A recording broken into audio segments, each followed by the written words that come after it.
ಅಭಿವೃದ್ಧಿ ಆಗಲಿ ಅಂತಕ್ಕಂಥ ಹಿತಾಸಕ್ತಿಯಿಂದ ಬಹಳ ಬುದ್ಧಿವಂತರನ್ನ ಶರಣರನ್ನ ಸಂತರನ್ನ ವಿಜ್ಞಾನಿಗಳನ್ನ ಕರೆಸಿ ಕಾರ್ಯಕ್ರಮಗಳನ್ನು ಜರುಗಿಸ್ತಾ ಇದ್ದಾರ.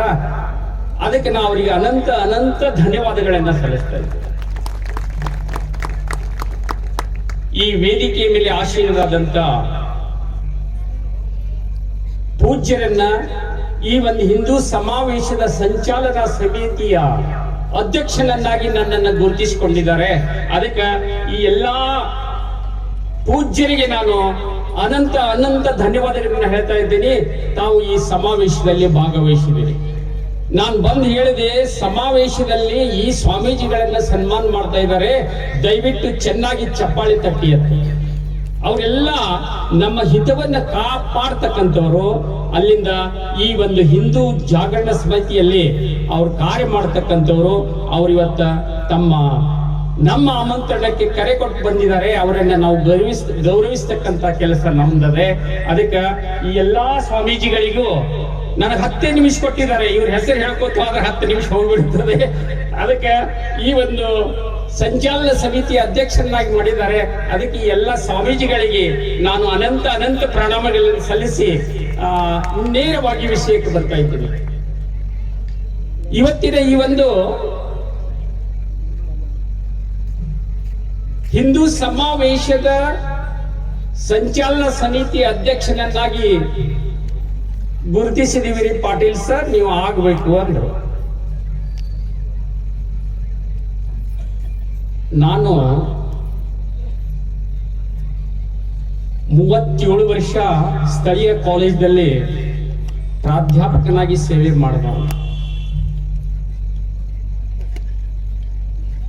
ನನಗೆ ಜಾತೀಯತೆ ಗೊತ್ತೇ ಇಲ್ಲ. ಮಕ್ಕಳೆಲ್ಲ ಒಂದೇ, ಬಾಳ ಆದ್ರೆ ಜಾಣ ಮಕ್ಕಳು, ದಡ್ಡ ಮಕ್ಕಳು, ಇಷ್ಟೇ ನಾನು ಭಿನ್ನತೆಯನ್ನ ಕಂಡುಕೊಂಡವ. ಅದಕ್ಕೆ ನಾನು ಗುರುತಿಸಿದಾರ ಏನೋ ತಿಳ್ಕೊಂಡು ಹೆಮ್ಮೆಯಿಂದ ಆದ್ರೆ ಆಯ್ತ್ರಿ ಯಲ್ಲಾಪುರವ್ರ ಆಗ್ತೀನಿ ಅಂತಂದು. ಆದ್ರೆ ಇವತ್ತಿನ ಈ ಸುಂದರವಾದಂತ ಶೋಭಾಯಾತ್ರೆಯನ್ನ ನೋಡಿ ನನಗೆ ಎಷ್ಟು ಸಂತಸ ಆಯ್ತಂದ್ರೆ, ಅಶೋಕ್ ಅಲ್ಲಾಪುರ ಕೇಳದೆ, ಈ ಶೋಭಾಯಾತ್ರೆಯಲ್ಲಿ ಯಾರು ಭಾಗವಹಿಸ್ತಾರೆ ಸರ್? 40 ಸಮಾಜದ ಮುಖಂಡರನ್ನ ನಾನು ಸಂಪರ್ಕಿಸಿದೀವಿ. ಅವರು ತಮ್ಮ ಸಮಾಜದ ಬಾಂಧವರನ್ನ ಕರ್ಕೊಂಡು ರೂಪದರ್ಶಿಯಾಗಿ, ಅಂದ್ರೆ ಎಷ್ಟು ಭಾವಚಿತ್ರಗಳನ್ನು ಸಂತರ, ಮಹಾತ್ಮರ, ಶರಣರ ಭಾವಚಿತ್ರದೊಳಗಂದ್ರೆ ಈ ಶೋಭಾಯಾತ್ರೆಯಲ್ಲಿ ಭಾಗವಹಿಸ್ತಾರೆ ಅಂತ ಹೇಳಿದ್ರು. ಅದನ್ನ ಬಹಳ ಸಕ್ಸಸ್ಫುಲ್ ಆಗಿ ಮಾಡಿದಿರಿ. ಆ ಶೋಭಾಯಾತ್ರೆಯನ್ನು ನೋಡಿದರೆ ಸಿಂಧಿಯ ರಂಗು ಏನದಪ್ಪ, ಹಿಂದೂಗಳಲ್ಲಿ ಎಷ್ಟು ಒಕ್ಕಟ್ಟದೆ. ಈ ಮಳಲಿಯವರು ಹೇಳಿದ್ರು, ಅವರಷ್ಟು ಆವೇಶ ಅಂತ ಹೇಳ್ತಕ್ಕಂಥ ಶಕ್ತಿ ನನಗಿಲ್ಲ. ಆದ್ರೆ ಈ ಹಿಂದೂ ಸಮಾವೇಶದ ಬಗ್ಗೆ ಕಲ್ಪನೆ ಏನಾದರೂ ತಮಗೆ ತಪ್ಪದೆ ಅಂತ ಅನಿಸ್ತದೆ ನನಗೆ. ಇಷ್ಟು ದೊಡ್ಡದಾದಂತ ನಗರದಲ್ಲಿ ಎಷ್ಟು ಜನ ಹಿಂದೂಗಳಲ್ಲಿ ಭಾಗವಹಿಸಬೇಕಾಗಿತ್ತು, ಆದ್ರೆ ಭಾಗವಹಿಸಿಲ್ಲ. ಏಕೆಂದ್ರೆ ಇದು ನಾನು ಮೊದಲೇ ಹೇಳಿದೆ, ನಾನು ಪ್ರೆಸ್ ಮೀಟ್ ನಲ್ಲಿ ಹೇಳಿದೆ, ಇದು ರಾಜಕೀಯೇತರ ಸಮಾರಂಭ. ಇದು ದಳನೂ ಅಲ್ಲ, ಕಾಂಗ್ರೆಸ್ ಅಲ್ಲಿ ಬಿಜೆಪಿ ಅಲ್ಲಿ. ಎಲೆಕ್ಷನ್ ಬಂದಾಗ ಯಾರಿಗೆ ಬೇಕಾದವ್ರಿಗೆ ವೋಟ್ ಹಾಕೊಂಡು ಯೋಗ್ಯ ವ್ಯಕ್ತಿಗಳನ್ನ ಆರಿಸು.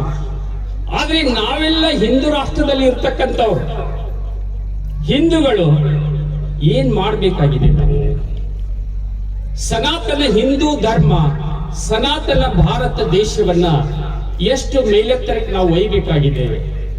ನಾವು ಏನ್ ಕಾರ್ಯ ಮಾಡಬೇಕಾಗಿದೆ? ಮುಂದಿನ ಪೀಳಿಗೆಯನ್ನ ನಾವು ಯಾವ ರೀತಿ ಸುಧಾರಿಸಬೇಕಾಗಿದೆ? ಇವತ್ತು ಪೀಳಿಗೆ ಯಾವ ಪಥದಲ್ಲಿ ಸಾಗ್ತಾ ಇದೆ?